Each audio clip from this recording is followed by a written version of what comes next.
И мора да ја кажам една интересна случка. Пред некој време одев до школово и се качувам во такси и викам на таксистот до Васил Антевски Дрен, ако може додам.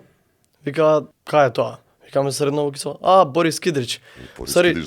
Името на школата е сменато 93 ако не се лажам, а веќе колку таму 30 и кусур години, луѓе го знаат како Борис. И тоа може вака окей, нели, ете, Борис Кидрич бил некој партизан од Словенија, ама мене па малку ме пречи зошто не се вика тоа школа Васил Антевски Дрен.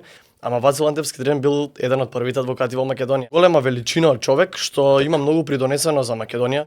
Фашистите кога биле и на пример Васил Антевски има баш интересно што него нели го судат и му викаат за тоа што има партизанска одредба, вика вие сте вика ѓубрето на бугарскиот народ. Не вика баш напротив, јас и другите луѓе во судницата кои што не судите, ние баш напротив сме судот на македонскиот народ. Изборуваме јазик различен од вашиот. Обвинителот бара да зборува на бугарски, Антевски одбива. Му вика да зборуваат на српски како најблизок јазик.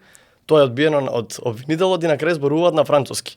Васил Антевски Дрен е еден од најголемите македонски дејци во историјата и мене ми е малку чудно тоа школа да го викам уште Борис, а Дрен, самиот Дрен како нели партизанско име како биле тогаш другите. Васил Антевски Дрен. Раде Јовчевски, Корчагин, Кузма Јосиловски Питу, нели си да имале некој партизанско. Пауман, да, си да имале некој партизанско име. Дрен како прекар Дрен, значи некоја нели дрво што не се крши. Јако, да. Што да, можеш ти да го виткаш, ама тоа нема да се скрши.